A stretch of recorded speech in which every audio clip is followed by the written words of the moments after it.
à tous. Bonjour également à toi qui nous regarde sur YouTube. Sois béni.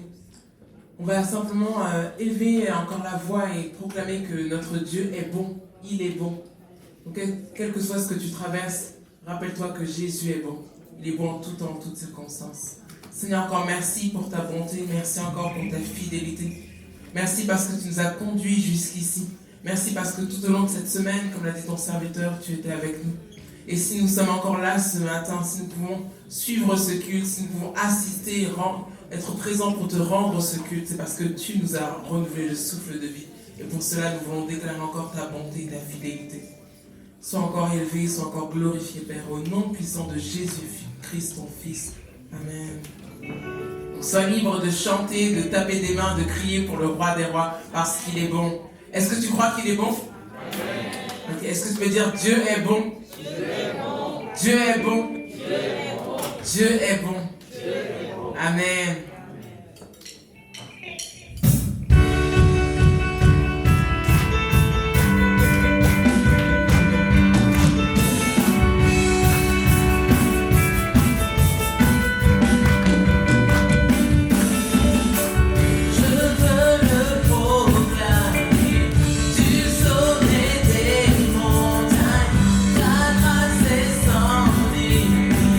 Ta bonté sans égale.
fois saint.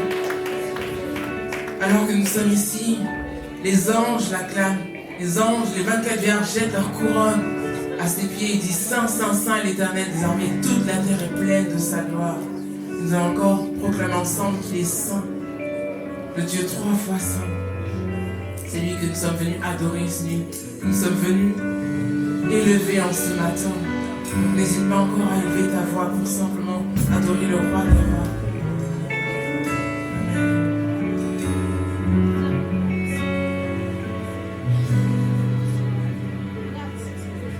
Toutes les générations devant lui prosterner entonnent ensemble un cantique à l'agneau.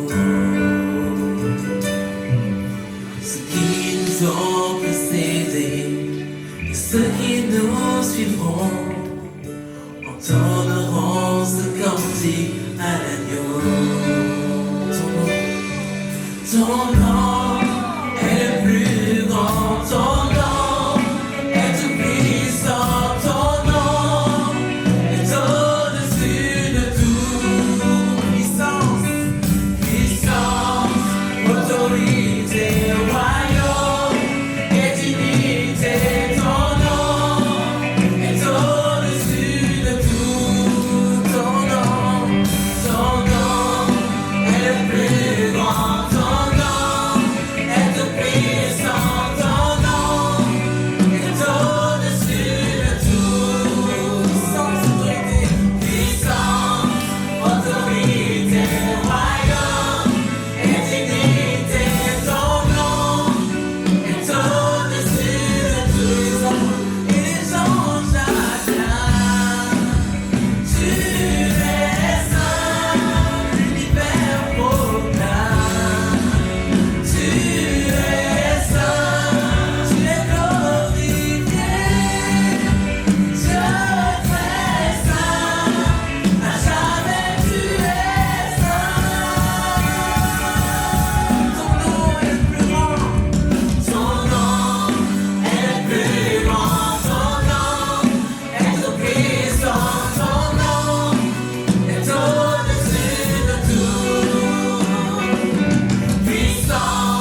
d'éternité, Dieu d'éternité.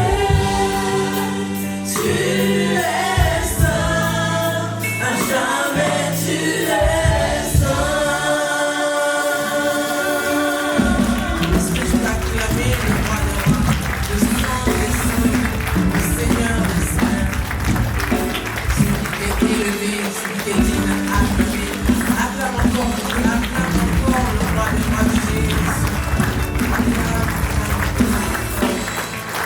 Celui qui est élevé au-dessus de tout, celui qui a reçu le nom au-dessus de tous les noms, afin qu'en son nom tout genou fléchisse et toute langue confesse qu'il est le roi des rois, la gloire de Dieu le Père, notre Père égal. Seigneur, encore merci parce que tu es notre Dieu. Nous voulons encore élever ton saint nom, parce que nous savons, Jésus, que tu as reçu le nom au-dessus de tous les noms et que tu es au-dessus de tous les noms. Tu es au-dessus de toutes choses, de toutes circonstances, quel que soit ce que nous vivons. Jésus, tu n'es pas étonné, tu n'es pas surpris parce que nous traversons, parce que tu connais toutes choses, bien mieux que nous. Et encore en ce matin, nous voulons élever ton saint nom. Nous voulons dire oui, que tu es au-dessus de tout, que tu es le plus grand, que tu es le plus fort, que tu mérites la louange, la gloire et l'honneur. Parce que Seigneur, Dieu, la louange ne sera pas rendue à nos plaintes, mais la louange est seulement rendue à toi et à toi seul. C'est à toi seul que revient la gloire, la puissance et l'honneur. Nous sommes encore élevés en ce matin.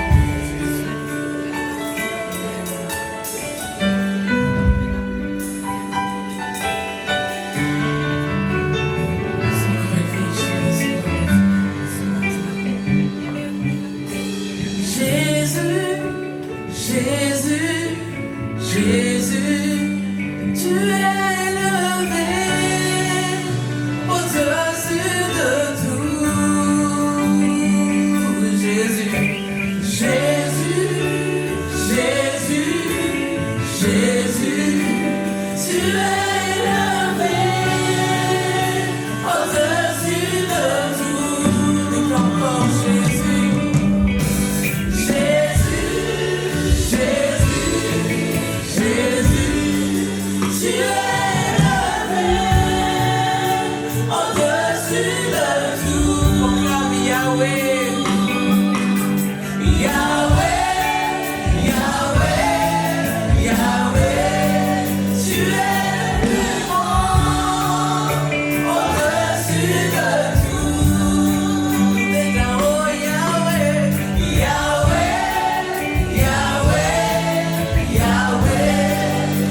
s'il est élevé dans ta vie, élève ta voix pour élever le nom au-dessus de tous les noms, au-dessus de toutes les circonstances, au-dessus de tout ce que tu vis.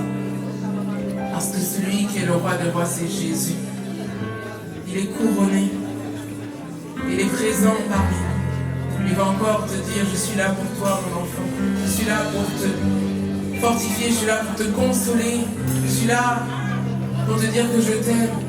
Parce que j'ai tellement aimé le monde, je suis venu pour mourir à la croix pour toi, afin que tu ne périsses pas, mais que tu aies la vie éternelle. Donc encore ce matin, réalise que le Dieu que tu sers, c'est Jésus. C'est le roi des rois, le Père. Le Père, dans son amour, t'a prédestiné à être son enfant adoptif en Jésus-Christ. Il a fait de toi son enfant, il t'a choisi bien avant la fondation du monde. Et il t'aime. C'est Jésus que nous couronnons encore en ce matin. Et son Saint-Esprit est là pour souffler sur ta vie, pour te fortifier, pour venir apaiser ton âme, apaiser ton cœur, quels que soient les troubles que tu rencontres en ce matin. Tu sois rassuré parce que Jésus est là. Tu sois rassuré parce que l'Esprit de Jésus, le Saint-Esprit est là encore en ce matin. Jésus, nous te couronnons, nous te proclamons présent au milieu de nous. Nous t'élevons par nos chants, nous t'adorons, nous t'exaltons. Viens établir ton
peux vraiment acclamer le Seigneur? Est-ce que tu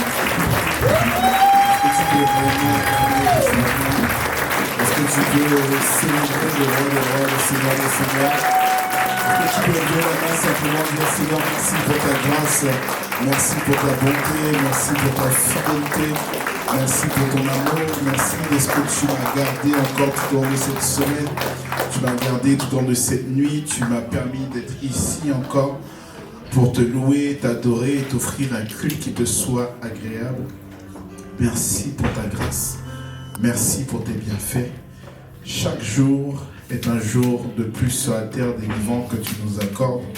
Accorde-nous la grâce de maximiser le temps. Accorde-nous la grâce de ne pas gaspiller les dons, les grâces que tu as mis en nous. Accorde-nous la grâce d'accomplir les œuvres, les desseins, tes desseins dans notre époque et dans notre génération. Merci pour le don précieux. Merci pour le Saint-Esprit que tu nous as donné. C'est vrai, David avait la fronde, Samson avait la mâchoire, Dan. Mais nous, on a le Saint-Esprit, le merveilleux, le glorieux, celui qui nous accompagne, celui qui est le consolateur, celui qui nous conduit dans toute la vérité, celui qui est là à nos côtés dans les bons comme dans les moments difficiles, celui qui marche au-dedans de nous, qui est avec nous. Merci parce que nous ne sommes pas seuls, nous ne sommes pas orphelins, nous ne sommes pas en reste. Merci parce que nous savons que tu es avec nous chaque jour de le jour qui fait et qui passe. Ce matin, je prie vraiment que tu puisses bénir ce moment. Je prie que tu puisses te servir de ma bouche, te servir de mes lèvres, te servir de tout ce que je suis, de mon être entier, pour communiquer ta pensée ce matin. Ne me laisse pas parler par moi-même. Ne me laisse pas parler des choses de ce que moi je sais. Il y a ma connaissance à moi, mais il y a ta vérité à toi. Et que ta vérité soit donnée ce matin. Ne nous laisse pas entendre d'une oreille, mais convainc nos cœurs.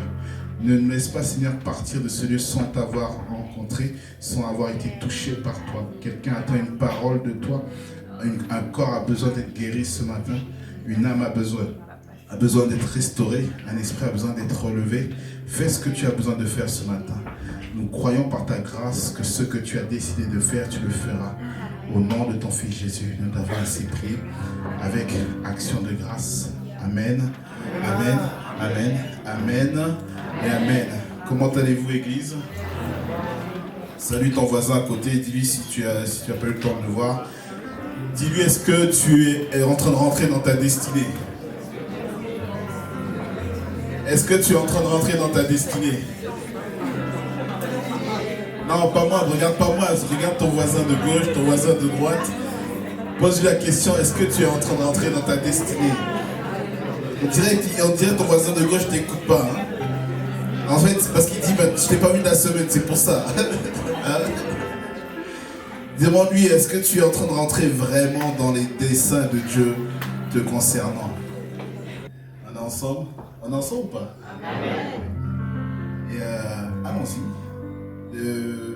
La thématique, le verset qui a été donné, c'est Josué 1, verset 1 à 2. Tu peux le mettre. Qui dit, après la mort de Moïse, serviteur de l'Éternel, l'Éternel dit à Josué, fils de Nun, serviteur de Moïse, Moïse, mon serviteur, est mort. Maintenant, lève-toi, c'est la suite de la diapo suivante. Maintenant, lève-toi, passe ce Jourdain, toi et tout ce peuple, pour entrer dans le pays que je donne aux enfants d'Israël. Voici Dieu qui parle à Moïse, et Dieu dit à Moïse, Moïse est en train d'attendre le retour de... Josué est en train d'attendre le retour de Moïse. Et la Bible dit que Dieu a dit à Moïse de monter sur la montagne de mourir après avoir frappé au rocher, alors qu'il avait demandé de parler au rocher. Et Dieu avait demandé à Moïse de sortir ce peuple d'Égypte. Et Dieu va confier une mission à Josué qui est de faire entrer ce peuple dans le pays de Canaan. Et je disais que chacun d'entre nous avons une destinée, et à ta destinée est aussi reliée d'autres destinées. Et il fallait que Josué se lève pour que le peuple puisse rentrer dans la terre promise. C'est vrai que Dieu avait choisi Moïse, mais Dieu a, comme on va dire, disqualifié Moïse parce que à cause de la désobéissance, parce que Dieu lui demande de parler au rocher et frappe le rocher. Et Moïse monte pour mourir selon les instructions. Et le peuple avait l'habitude de voir Moïse aller sur des montagnes et rester pendant longtemps. Une première fois, il est monté 40 jours. On n'a pas vu, il est redescendu. Et il est remonté encore lorsqu'il a cassé les tables. Il est remonté encore pour recevoir encore les tables. Donc le peuple avait l'habitude de voir Moïse s'absenter. Mais ce jour-là, Josué voit que son leader ne revient pas. Il voit que Moïse, quelques jours passent, il n'est toujours pas là. Et Dieu vient dire à Moïse, à Josué, je t'annonce le certificat, le décès de Moïse. Moïse, mon serviteur, est décédé. Maintenant, la suite, c'est quoi? Lève-toi et rentre dans le pays que j'ai promis à ce peuple. Rentre dans la terre promise. C'est-à-dire, rentre dans ta destinée. Rentre dans les desseins que j'ai réalisés, que j'ai arrêtés d'avance. Josué, c'est à toi la responsabilité de conduire ce peuple dans la terre promise. Alors, quand on parle de destinée, qu'est-ce qu'on entend? Je l'ai dit, chacun d'entre nous reçoit une mission de Dieu qui est la feuille de route. À cette mission, à cette feuille de route, est rattaché un but. Le but, c'est ce qu'on appelle la destinée. La raison pour laquelle Dieu t'a conçu. Le but, toute chose qui est créée a un but dans la vie. Le micro a été créé dans un but précis. La chair a été créée dans un but précis. La chaise sur laquelle tu t'assois a été créée pour un but précis. Même le méchant a un but. Amen, c'est vrai. Tout a un but. Le but, c'est la destination finale. C'est la mission, c'est par quoi? Le but, c'est l'objet, le pourquoi tu as été créé. À quoi tu sers? On ne sert pas simplement pour métro, boulot, dodo. Il y a un but pour lequel Dieu t'a mis sur la terre. Il y a un but pour lequel Dieu t'a fait arriver dans cette église-là. Il y a un but pour lequel Dieu t'a connecté à cette personne-là. Il y a un but pour lequel Dieu t'a mis dans cette entreprise-là. Il y a un but pour lequel tu es créé sur la terre. Et c'est ça qu'on parle d'entrer dans la destinée. Et voyez-vous, il est important que tout homme, lorsqu'il veut entrer dans sa destinée, il y a 4 choses auxquelles il est lié. C'est la diapo suivante. 4 choses. La première chose, c'est ce qu'on appelle la souveraineté de Dieu. Voilà, reste là. La souveraineté de Dieu. En d'autres termes, Dieu ne fait pas de choix basés sur le jugement des hommes. Lorsque Dieu décide de donner à quelqu'un une destinée, lorsque Dieu décide d'arrêter dans la vie d'une personne la destinée, Dieu ne consulte ni la chair et le sang. Dieu ne t'a pas consulté pour donner une destinée. D'ailleurs, il y a une chose qu'on doit comprendre dans la souveraineté de Dieu. Il y a 4 choses que chacun d'entre nous devons comprendre et saisir concernant la souveraineté de Dieu. La première chose que tu dois savoir concernant la souveraineté de Dieu, c'est que Dieu n'a pas autour de lui de conseiller pour décider.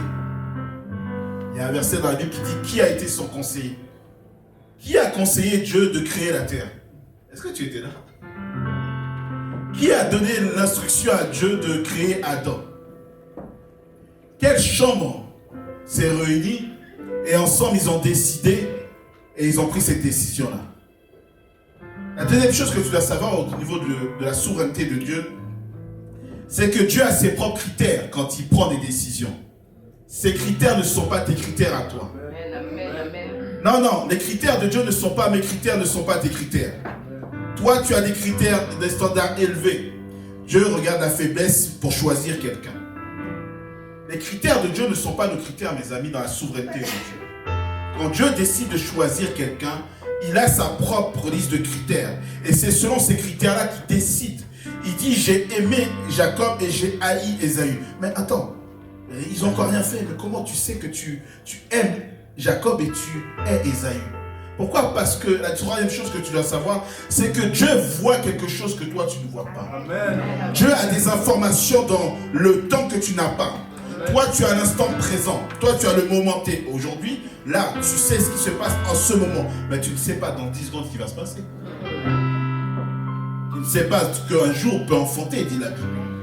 Donc Dieu, lorsqu'il décide, il décide selon ses critères, mais Dieu décide aussi selon son omniscience. Parce qu'il voit dans l'avenir ce que toi tu ne vois pas. Il perçoit quelque chose que toi tu n'as pas. Peut-être il peut te révéler, mais en vérité, Dieu quand il décide pas simplement sur le moment instantané, il décide aussi sur ce qu'il voit dans l'avenir. Amen.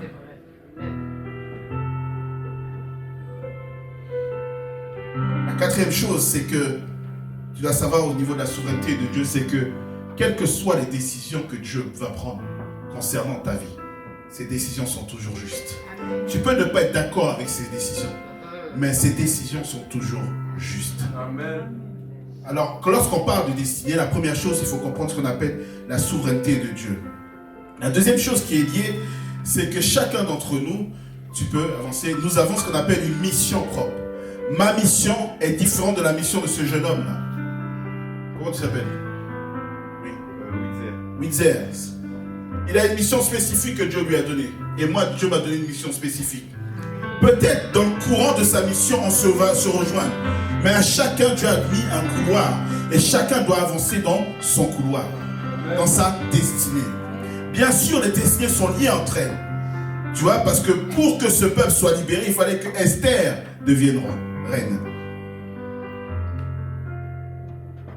Et chacun d'entre nous, c'est vrai, les destinées peuvent s'entremêler, mais chacun d'entre nous doit rentrer, avancer dans le couloir dans lequel Dieu l'a positionné. Troisième chose, c'est que même si Dieu a un plan parfait, Dieu a besoin aussi de ma responsabilité. Dans l'accomplissement des desseins de Dieu, j'ai aussi ma part à faire.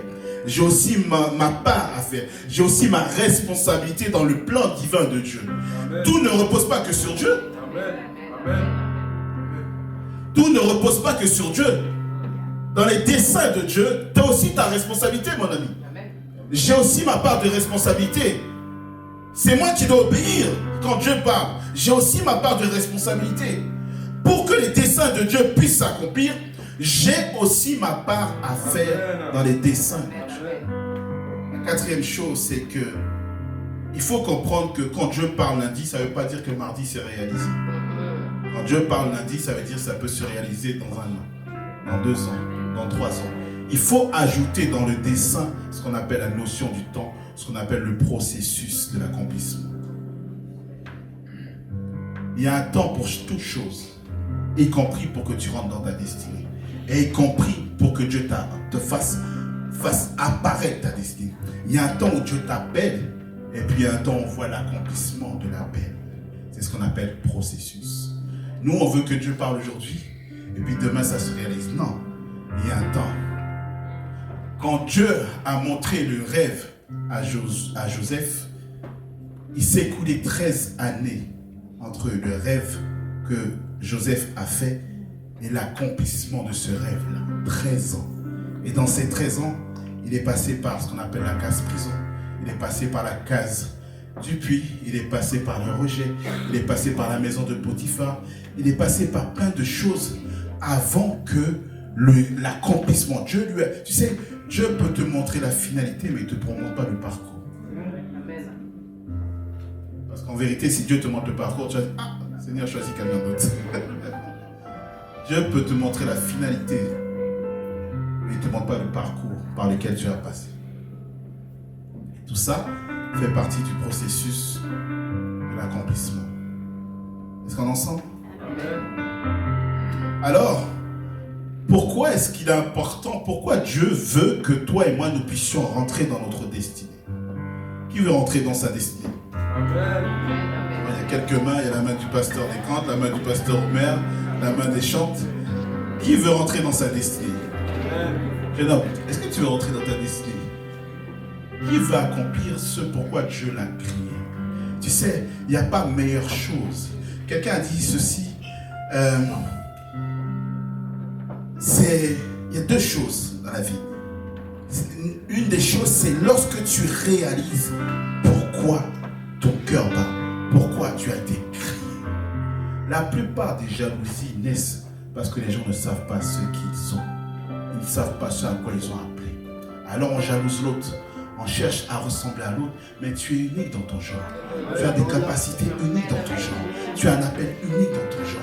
lorsque tu découvres pourquoi tu es créé, lorsque tu découvres pourquoi Dieu t'a donné tel talent, pourquoi Dieu t'a donné telle capacité, et que tu commences à opérer, mon frère, ma soeur, tu n'auras pas à jalouser les autres, parce que dans ton couloir, tu vas briller aussi.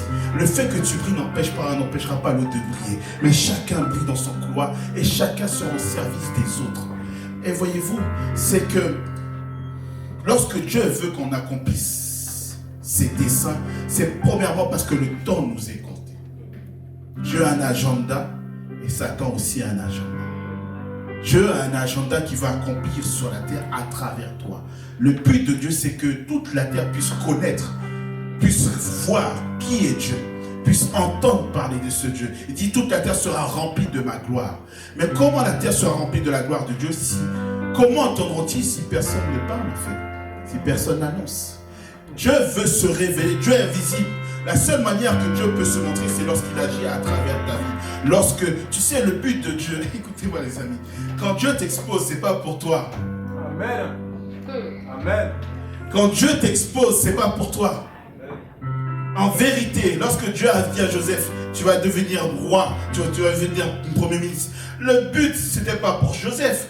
Le but, pourquoi Dieu fait accéder Joseph à une primature? Pourquoi Dieu permet à Joseph d'arriver premier ministre? Parce que dans la pensée de Dieu, Dieu trouvait un peuple qui allait mourir dans la famine. Et comment prendre la décision de sauver ce peuple-là en Égypte si quelqu'un n'est pas haut placé? Tu sais, le but de ta destinée, c'est pas pour toi. Amen. Il y a quelqu'un qui attend que tu rentres pour qu'il puisse rentrer aussi.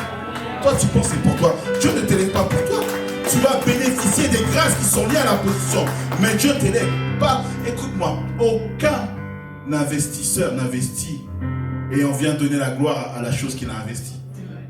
On célèbre toujours l'investisseur. Toujours. Toujours. Toi et moi, nous sommes des instruments à travers les mains de Dieu. Donc Dieu, lorsqu'il t'élève, tu vas bénéficier des grâces qui découlent de la position. Mais en vérité, quand Dieu t'expose, c'est pour qu'il puisse dire, mais qui a fait cela? Comme ça, tu as un témoignage et tu peux parler, dire, voilà pourquoi je suis là. C'est grâce à Dieu. Voilà, comme l'a dit tout à l'heure, voilà ma source. Voilà pourquoi par où je suis passé. Voilà celui qui m'a élevé. C'est pas pour toi. Amen. C'est pas pour toi. Tu brilles pas pour toi. Les étoiles là, qui doivent briller, c'est pas pour toi. L'étoile brille, c'est pour qu'on puisse donner rendre gloire à Dieu. C'est tout. La deuxième chose, pourquoi Dieu veut que tu rentres dans ta destinée, c'est que, je l'ai dit, c'est que, avance mon frère, c'est que Dieu a besoin de toi c'est la troisième chose, Dieu a besoin de toi pour réaliser ses projets sur la terre. C'est ce que je t'ai dit. Dieu ne peut pas faire les choses sans toi. Dieu a besoin, malgré Dieu qu'il est, malgré la puissance de son nom, malgré son omniscience, son omnipotence, malgré sa toute suffisance. Bien aimé, il fallait que l'homme soit sur la terre pour que les arbres puissent germer. Dieu a parlé, mais il dit, il fallait que quelqu'un qui puisse semer, il fallait quelqu'un qui prenne soin de la terre. Il fallait qu'un Adam arrive, malgré que Dieu a créé la terre. Bien aimé, Dieu attend que toi et moi nous puissions rentrer pleinement dans les plans qu'il a prévus. Dieu a besoin de toi. Dieu a besoin de notre collaboration. La terre, Dieu a créé la terre, mais il a confié la terre au Fils de l'homme. Dieu a confié la terre au Fils de l'homme. Dieu ne peut rien faire sans toi. Nous on crie, Seigneur, j'ai besoin de toi. Mais Dieu dit aussi, moi aussi j'ai besoin de toi. Amen, amen, amen. Seigneur, viens à mon secours. Dieu dit, viens aussi à mon secours. J'ai besoin de toi. Pour sauver, pour témoigner, pour guérir. Dieu ne va pas envoyer un ange, il peut le faire, mais il va envoyer quelqu'un. Ce sera tout. Pour parler de lui, pour dire, j'étais dans le chagrin, j'étais dans la mélancolie, j'étais ci, j'étais ça. Voilà comment Dieu m'a guéri. C'est pas un ange qui va descendre. Là où Dieu t'a sauvé, c'est toi qui dois parler. Pourquoi Dieu veut que toi et moi nous puissions rentrer dans nos desseins? Parce que Dieu a besoin de toi. Dieu a besoin de réaliser ses projets à travers toi. Alors voyez-vous, pour que Dieu puisse réaliser ses projets à travers nos vies, pour que tu puisses entrer dans ta destinée, une des choses il y a beaucoup de choses qui ont été dites durant cette semaine, moi je vais faire un focus sur un point particulier. C'est que tu ne peux pas rentrer dans ta destinée sans comprendre, en négligeant les relations. On va pas trop vite, mon ami, reste un peu.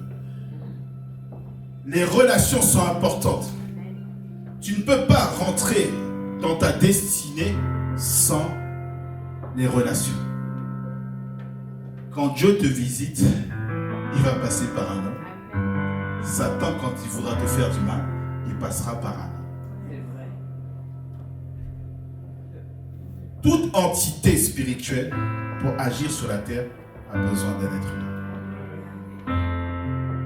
Pour maudire, ils vont dire, ramène quelque chose de cette personne-là.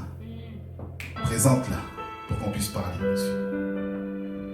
Pour te bénir.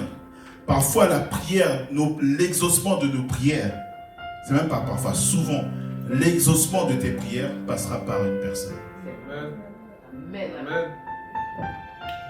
Ça peut être toi, ça peut être quelqu'un d'autre. Ils ont prié pour que Dieu les libère. Dieu a envoyé Moïse.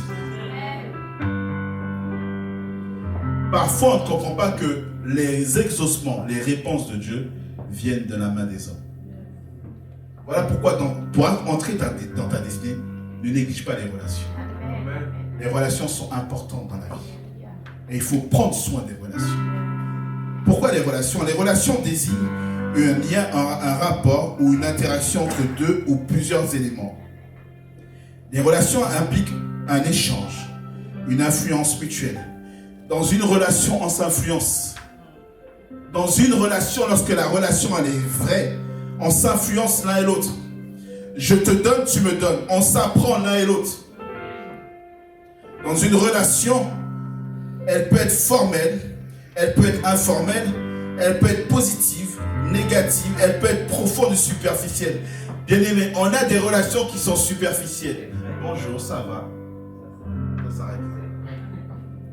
Et puis tu as des relations. Poto, ah ça va, yes. Qu'est-ce qu'il commence à parler? Ça c'est pour des relations beaucoup plus profondes.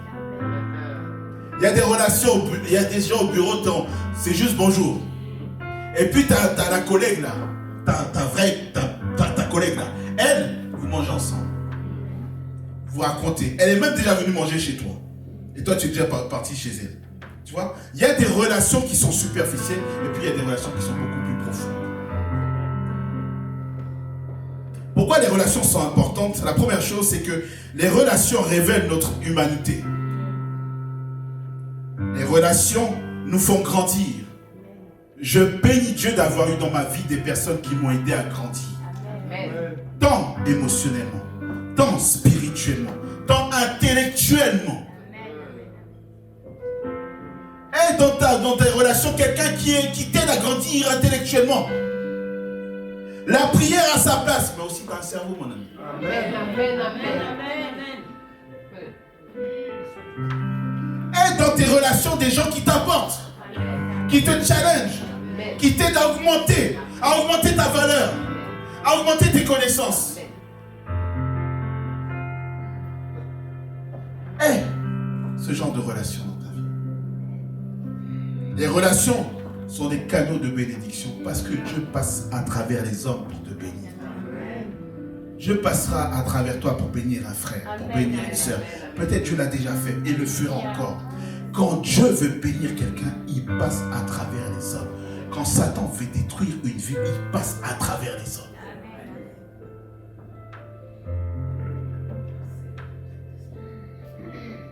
Et j'ai dit, dernière chose, c'est que les relations jouent un rôle essentiel dans la réalisation de notre destinée. Quatrième chose, je peux continuer. Alors, tu peux avancer. J'aimerais te parler, il y a 7 types de relations que Dieu mettra sur ton chemin pour accomplir ta destinée. Comme je l'ai dit, je ne vais pas parler des 7.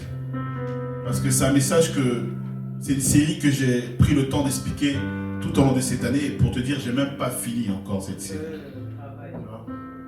Mais je vais donner quelques points sur certaines relations. Et j'aimerais vraiment que tu puisses comprendre que les relations sont indispensables. La première relation que tu ne dois pas négliger et que Dieu mettra sur ton chemin, c'est la relation avec le Saint-Esprit. C'est la relation avec le Saint-Esprit. La première relation, mon ami, que tu ne dois pas négliger, c'est celle avec le Saint-Esprit. La première personne que Dieu a mis et qui connaît parfaitement les desseins de Dieu à ton égard, à mon égard, et qui permettra que tu puisses accomplir et rentrer pleinement dans ta destinée, c'est cette relation avec le Saint-Esprit. Bien-aimé, le Saint-Esprit est le don le plus précieux que Dieu nous a donné à l'Église. C'est le don que Jésus a offert à l'Église.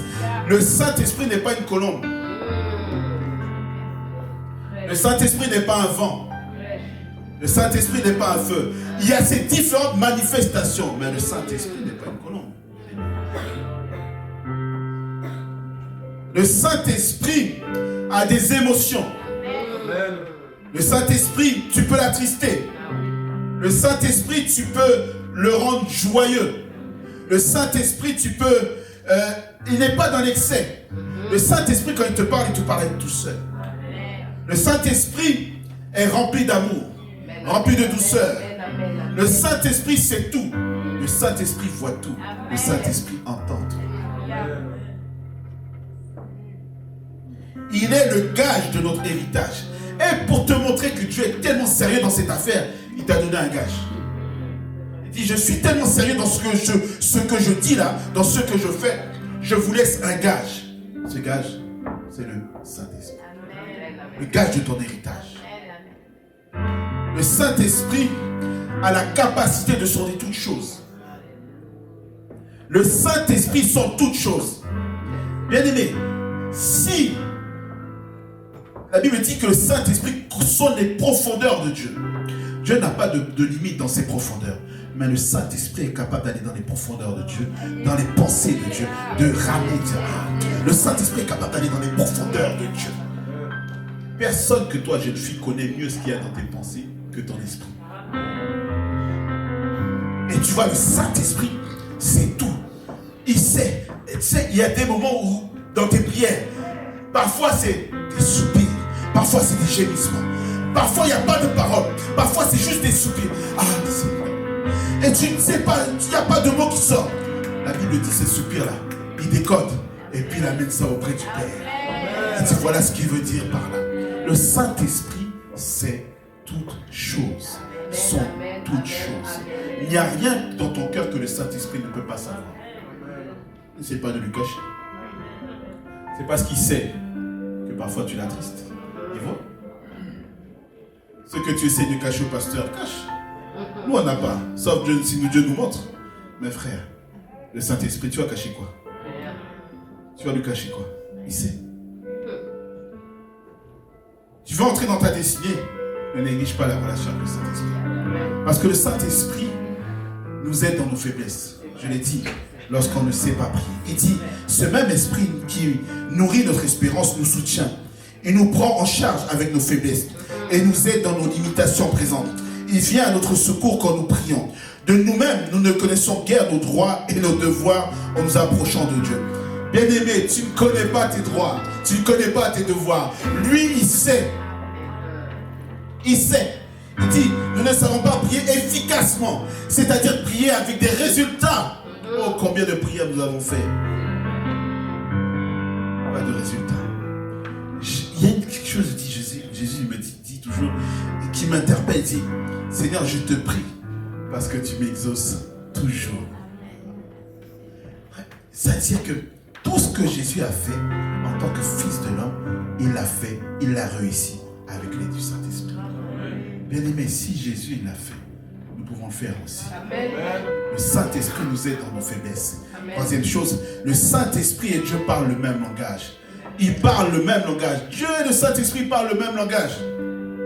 Ils savent, ils se comprennent. Qu'est-ce qui fait que tu me comprends? Je parle français, donc tu comprends.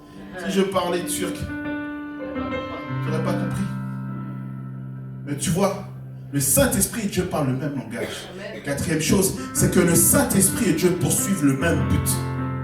Le Saint-Esprit, cinquième chose, le Saint-Esprit est là pour nous conduire. Mon ami, j'aimerais te faire comprendre une chose. Celui qui a la feuille de route de ta destinée s'appelle le Saint-Esprit. Amen. Il l'a pris auprès du Père. Il sait. Il sait ce que tu dois devenir. Il sait à quel moment tu dois rencontrer Gertrude dans ta destinée. Il sait à quel moment tu dois rencontrer Gontran dans ta destinée. Il sait à quel moment tu dois t'éloigner de Jonathan dans ta destinée. Le Saint-Esprit sait toutes ces choses-là. Celui qui a la feuille de route s'appelle le Saint-Esprit. Le Saint-Esprit, tout ce que Jésus faisait, il le faisait conduit par le Saint-Esprit. La Bible dit, le Saint-Esprit le conduit au désert pour être tenté. C'est-à-dire, même dans les persécutions, le Saint-Esprit sait où il doit t'emmener. Bien-aimé, le Saint-Esprit sait toutes choses. Le Saint-Esprit est là pour nous conduire. Le Saint-Esprit est là pour nous revêtir. Il est là pour nous revêtir de sa puissance. Mais le Saint-Esprit est là aussi pour nous remplir. Tu n'es pas rempli qu'une seule fois. Continuellement, on a besoin d'être rempli du Saint-Esprit. Continuellement. Jésus a été rempli. Jésus a été conduit. Jésus a été revêtu.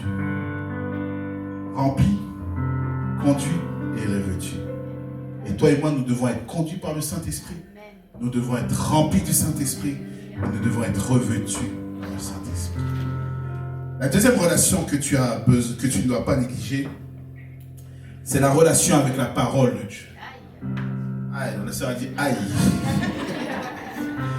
La deuxième relation que tu ne dois pas négliger pour entrer dans ta destinée, c'est la relation avec la parole de Dieu. Bien aimé, tout ce que l'on voit a été fait par la parole. Donc tu veux rentrer dans la destinée sans la parole. Écoute-moi, la seule chose qu'on sait de Jésus, avant qu'il arrive au désert pour être baptisé par Jean, la Bible nous dit qu'à l'âge de 12 ans, il est rentré pour être instruit. À l'âge de 12 ans, les prêtres disaient, mais petit 12 ans, d'où te vient cette sagesse-là? D'où te vient? Parce qu'il leur posait des questions qui les piégeaient. Donc, de 12 ans à 30 ans, on n'entend plus un mot de Jésus. Qu'est-ce qu'il a fait ce jour-là? Qu'est-ce qu'il a fait pendant ce temps-là? Parce que, vois-tu, tu ne peux pas vouloir rentrer dans ta destinée sans connaître la parole, sans avoir une relation avec la parole. Pendant ces années-là, la parole est rentrée en lui. Et quand il est sorti, regarde les signes, les miracles, les prodiges. Tu ne peux pas rentrer dans ta destinée sans la parole. Et quand on parle de parole, il y a l'écrit, il y a le logos. Quand on parle de parole, il y a le réma.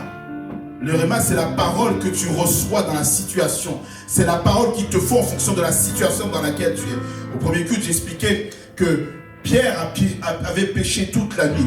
Pierre avait péché toute la nuit. Pierre était fatigué. Pierre ne savait pas comment il allait dire à sa femme, écoute, avec les autres, on a péché, mais on est rentré bredouille. Donc Pierre était frustré. À qui ça arrive d'être frustré dans la vie? D'avoir des frustrations. Tu attends quelque chose, c'est toujours par là.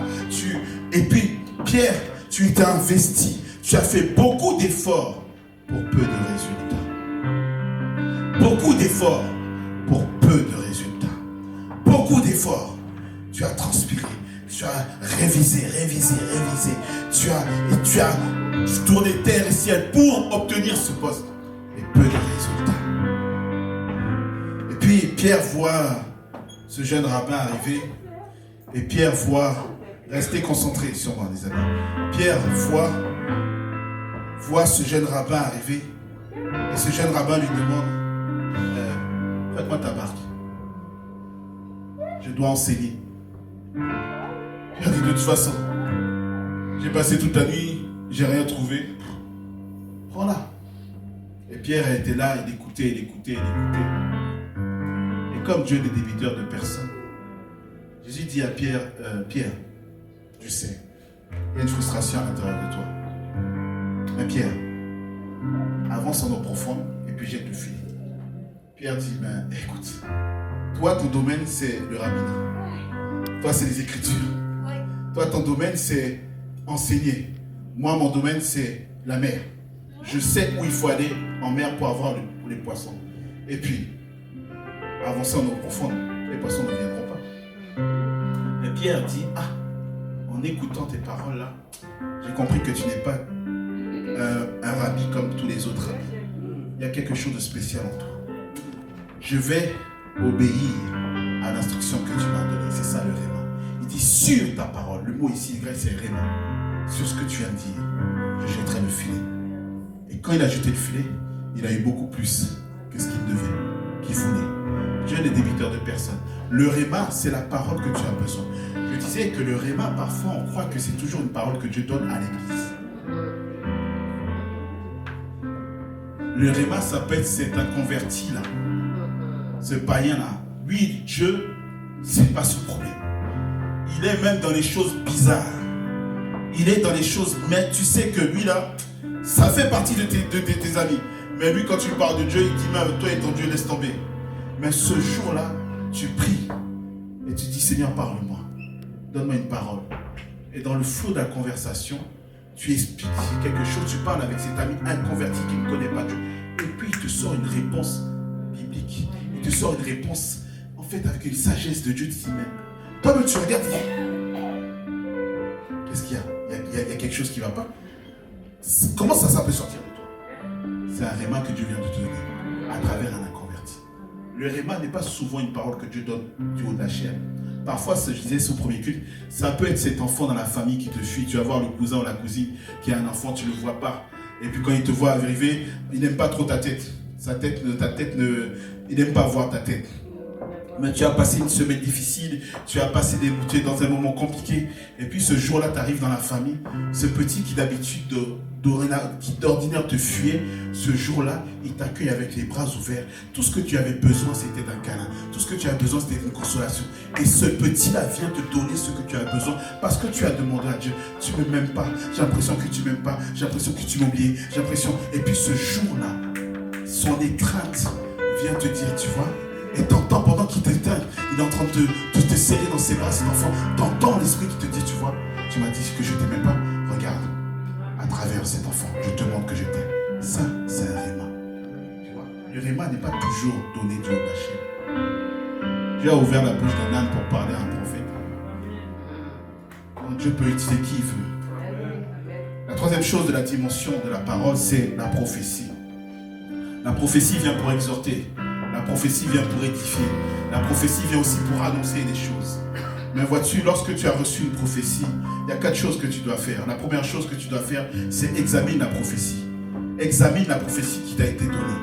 On t'a donné une prophétie il y a 5 ans, il y a 3 ans, il y a 4 ans, avant que cette prophétie t'ait donnée. Lorsqu'on te l'a donnée, prends le temps d'examiner la prophétie. Prends le temps. Est-ce qu'elle te parle, cette prophétie? Est-ce que dans ce qui a été dit, il y a des choses qui se font écho en toi? Prends le temps. Il y a une parole qui est sortie. Il y a un réma qui est sorti. Il y a une prophétie qui est sortie. Est-ce que tu as pris le temps d'examiner cette parole? Deuxième chose dans la prophétie, c'est que tu dois faire, c'est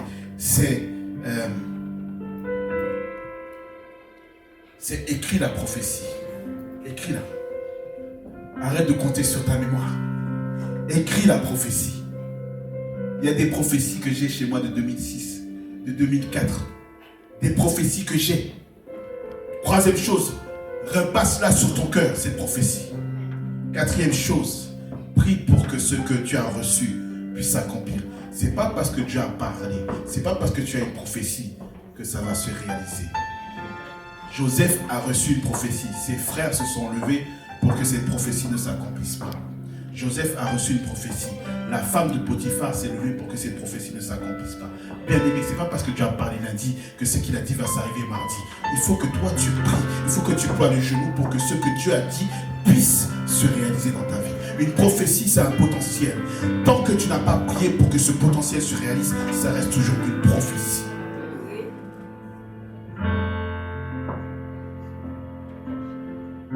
Alors,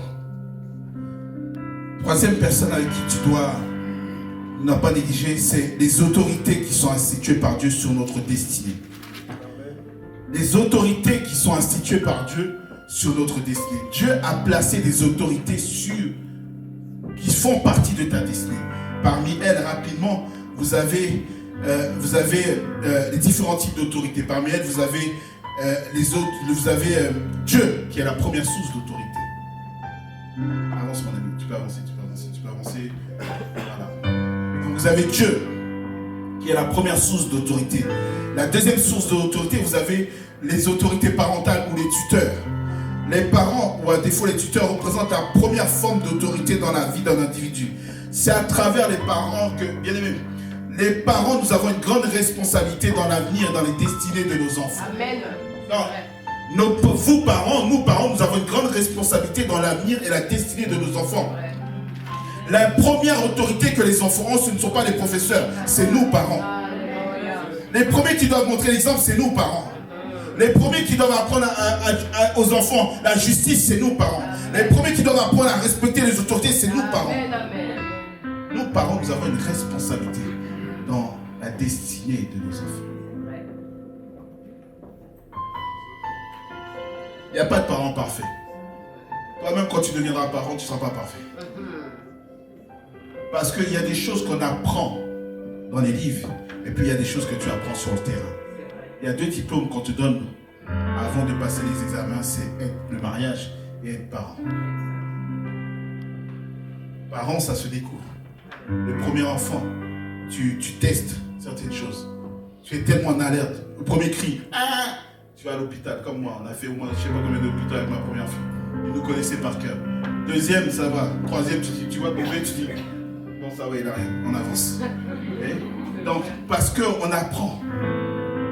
Les parents, nous avons une responsabilité dans l'avenir et la destinée de nos enfants. Amen, amen. Et une des responsabilités que tu as, parent, c'est de prier pour cet enfant. Amen, amen. Même s'il est loin de Dieu, continue à prier. Tu n'as pas aidé la puissance de la prière de ta parent. Tu n'as pas aidé comment l'intercession d'une maman peut être puissante pour un enfant. Tu n'as pas aidé comment un papa qui se met à genoux, qui prie pour cet enfant-là, peut bouger les lignes dans le monde spirituel. Bien-aimés parents, ne néglige pas ta responsabilité. Même quand cet enfant fait des choses qui ne te plaisent pas, continue à l'aimer. Continue à bénir cet enfant-là, à prononcer des paroles de bénédiction. Mais vous, jeunes, honorez vos parents. Parce que tu sais quoi? La vie et le prolongement de ta vie dépend de l'obéissance que tu donnes à tes parents. Ah oui. Il y a des destinées qui ont été avortées. C'est ta responsabilité. Il y a des choses avec lesquelles Dieu ne parle pas, les principes. C'est principes. Troisième chose, c'est les autorités civiles, politiques, patrons, police, tout ça, c'est les administrations. Et puis les autorités spirituelles, vos pasteurs. Priez pour vos pasteurs. Amen. Priez pour les autorités que Dieu a placées sur votre destinée, les autorités spirituelles. Priez pour eux. Priez pour leur famille. Bien-aimé, tu n'as pas aidé les attaques que les pasteurs ont à tous côtés. Tu n'as pas aidé. Priez. Paul demande de prier pour lui. Donc qui nous sommes, nous? On n'a même pas le quart de la révélation que Paul a. Donc si lui-même il te dit priez pour moi, nous on a besoin de vos prières aussi. Toi tu viens, pasteur, prie pour moi. Moi j'ai besoin aussi de tes prières. On n'a pas entendu. T'as vu? Ça ils disent pas amen, hein? Vous nous dérangez pour prier pour vous. Nous aussi on vous dérange pour que vous puissiez prier pour nous. Il faut prier pour vos autorités. Pourquoi? Parce que les autorités sont là pour nous aimer. Les autorités sont là pour nous protéger. Et les autorités sont là pour nous conseiller. Tu peux avancer, je l'ai dit, tu peux avancer. Et la quatrième chose que tu dois savoir, quatrième relation avec laquelle tu ne dois pas négliger, et qui pour moi est important, c'est ce qu'on appelle les partenaires de destinée. Tu ne dois pas négliger cette relation. Ne néglige pas, elles sont toutes importantes. Le Saint-Esprit ne néglige pas. La parole ne la néglige pas. Les autorités ne la négligent pas. Mais surtout ne néglige pas les partenaires de destinée. Vous savez, les partenaires de destinée, je l'ai dit, c'est quelqu'un que Dieu place sur ton chemin et qui est lié à ta destinée. Personne ici n'a choisi ses frères et sœurs. Et ils nous ont été imposés. Et il y a souvent des bagarres dans les familles, parfois autour de la télé, parfois autour de, je ne sais, d'un repas. Tu as acheté quelque chose, tu sais, le jus que tu aimes bien, et que tu as bu, tu as laissé un petit peu, et tu as laissé là. Et puis ton frère, tu sais, il sait que tu aimes ce jus-là, ce plat-là. Et puis il vient, il mange, il boit, et puis il reste. Et tu te dis, qui a fait ça? Et puis personne. Personne. les combats des frères et sœurs. Tout le monde est passé par là, pour ceux qui ont des frères et sœurs. On dirait que je suis le seul à parler ce matin. Mais tu vois, donc, et il y a des familles où ça se passe bien, la relation entre frères et sœurs, ça se passe bien. Et puis il y a des familles où la relation entre frères et sœurs ne se passe pas bien. Il y a des familles comme Caïn, comme Ève. Ève, 2 enfants. Tu vois ton fils tuer son frère pour une histoire de jalousie. Une histoire d'héritage. Combien de familles qui se sont déchirées au décès des parents. Héritage. Chacun veut sa part. Mais vois-tu, lorsque ça ne se passe pas forcément toujours bien, Dieu va mettre sur ton chemin ce qu'on appelle des partenaires de destinée, des frères d'alliance. Et j'aime l'exemple de David avec Jonathan, parce que l'humour de Dieu, c'est que Dieu prend dans la maison de l'ennemi de David son fils pour être son partenaire de destinée. Saül déteste David, mais Dieu fait grâce. Dieu fait trouver grâce aux yeux de Jonathan, fait trouver David grâce aux yeux de Jonathan. C'est-à-dire, la Bible dit que Jonathan aima David comme son âme. David trouve un partenaire stratégique dans la maison de son ennemi. Un partenaire de destinée. Les partenaires de destinée, c'est quoi? Il y a 4 rôles qui vont jouer dans notre vie. Et le 4e rôle, ce sera la 5e relation. Mais la première relation qu'un partenaire de destinée va jouer, c'est un allié. Et ce qu'on attend d'un allié, c'est la fidélité. Donc tes amis là, est-ce qu'ils attendent de toi, c'est que tu es fidèle? Dieu est fidèle en tant qu'allié. Dieu est fidèle. Il ne manque pas à ses promesses. Jonathan était fidèle envers David. C'est un allié sûr. Il savait, même si son père ne l'aimait pas, il savait qu'il pourrait trouver refuge. Il savait que Jonathan n'allait pas le trahir. Il savait que Jonathan n'allait pas le vendre. Il savait qu'il pouvait trouver en cet homme-là un allié fidèle, sûr. La deuxième chose qu'un partenaire destiné va faire pour toi, c'est te protéger. Combien de coups que tu as protégé ton ami, ton pote là, ton ami, c'est ton, comment vous dites les jeunes maintenant? Ton best friend? Non, ça c'est, je sais pas si je dis ça encore. Hein? Ton gars sûr. Ton gars sûr, tu vois? Ton gars sûr, ça c'est mon gars sûr. Tu sais, combien de fois tu l'as sorti de la panade par dit non, j'étais avec lui, alors c'est pas vrai que tu n'étais pas avec lui. Ouais, et lui il a dit non, j'étais avec elle. Et tu dis, ah mais mes parents vont dire, dis que tu étais avec moi, s'il te plaît, dis que tu étais. Oui ou non? Il te protège, il assure tes arrières. Il assure tes arrières. Tu vois ce partenaire là, tu sais que lui c'est mon sauce, lui c'est mon gars sûr. Dans tous les cas, non, lui et moi on est ensemble. Elle et moi on est ensemble. Si je sais que eux je peux mettre, lui, elle, je peux compter sur elle. Elle va me protéger. Elle sera la première à venir te dire, et tu sais quoi?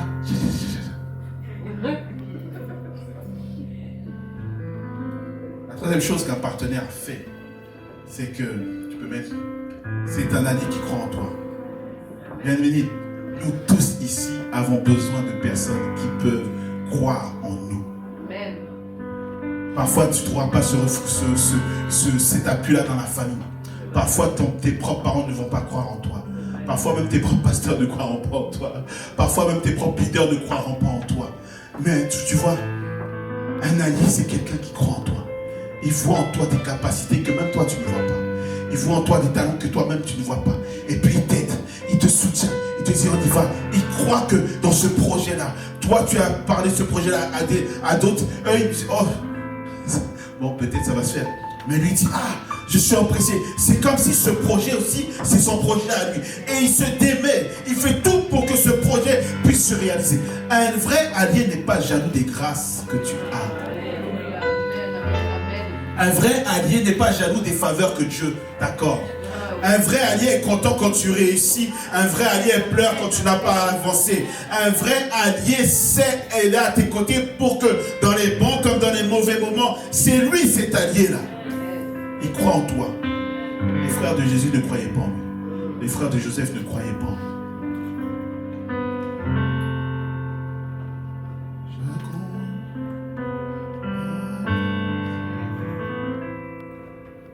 La dernière chose qu'un allié fait, qui est la 5e relation, c'est qu'un allié est une personne qui intercède pour toi.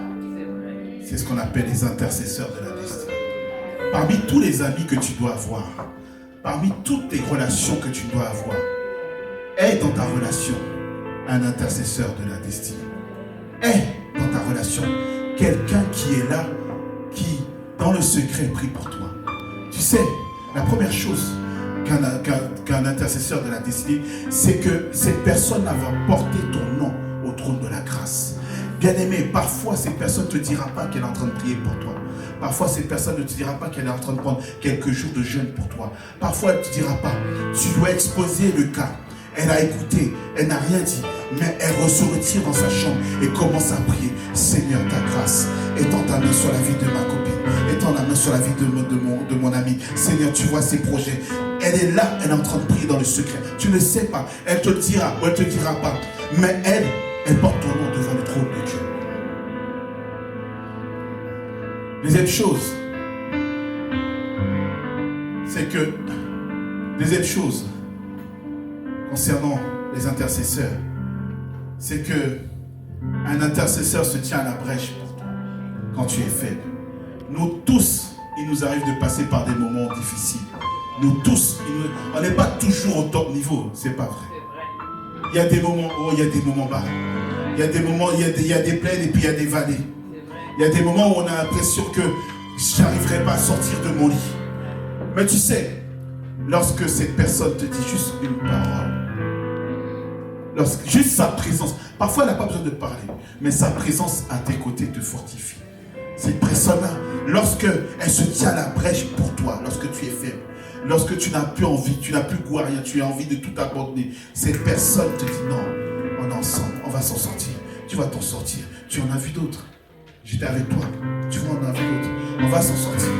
Il faut que tu aies ce genre d'amis. C'est pas juste des connaissances, ce genre d'amis, c'est rare. Aujourd'hui, on a des endroits où tout le monde est individuel. Tout le monde pense à soi. Mais dans tes relations, jeune, choisis bien tes amis. Parce que ta destinée en dépend. Les mauvaises compagnies corrompent les bonnes mœurs. C'est ce qu'on dit. Choisis bien avec qui tu marches dans la vie. Choisis bien tes relations. Même à l'église, choisis bien tes relations. Choisis bien les personnes avec qui tu as évolué dans la vie. Aide dans ta vie des personnes qui te propulsent vers la vie. Un allié, troisième chose, c'est un intercesseur.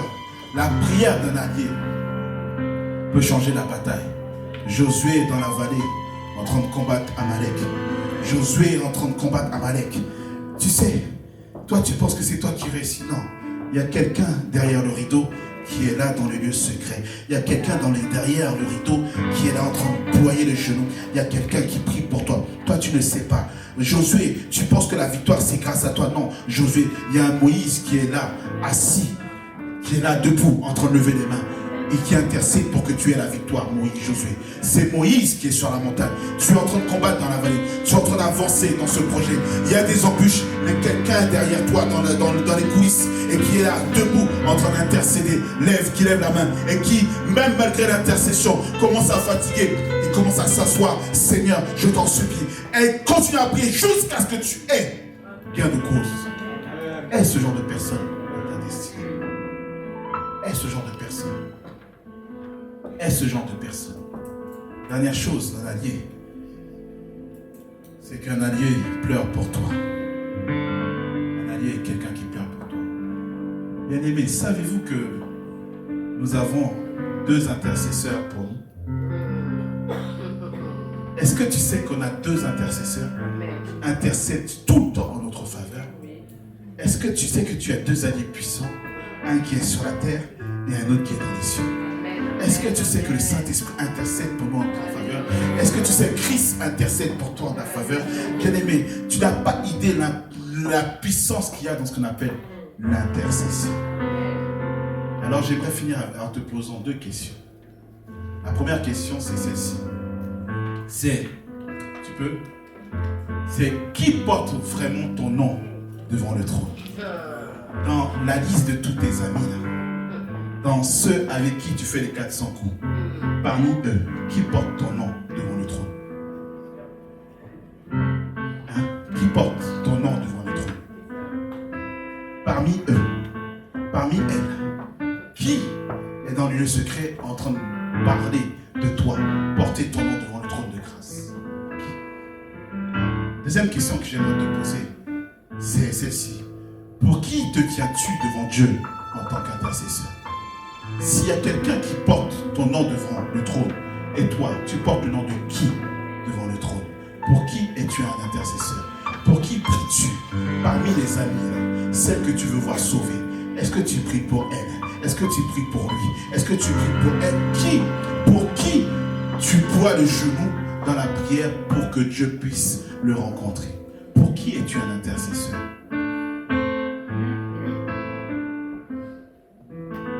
Il n'y a pas que la prophétie, c'est vrai.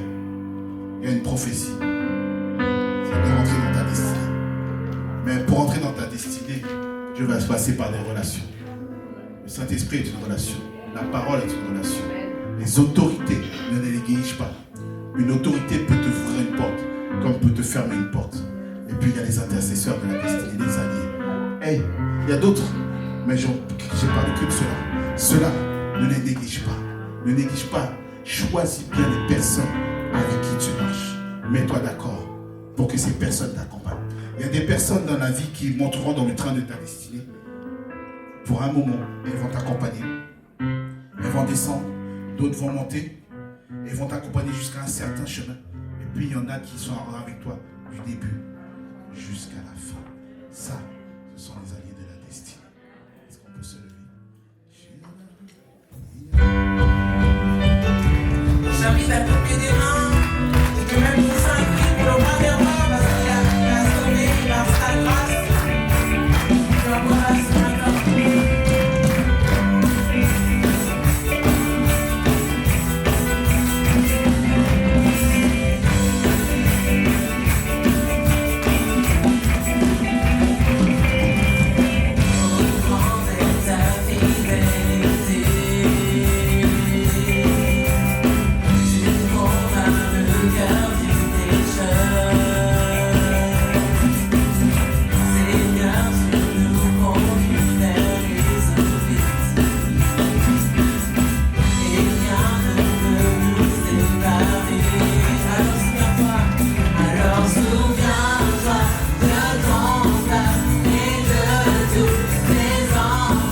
Souviens-toi de tous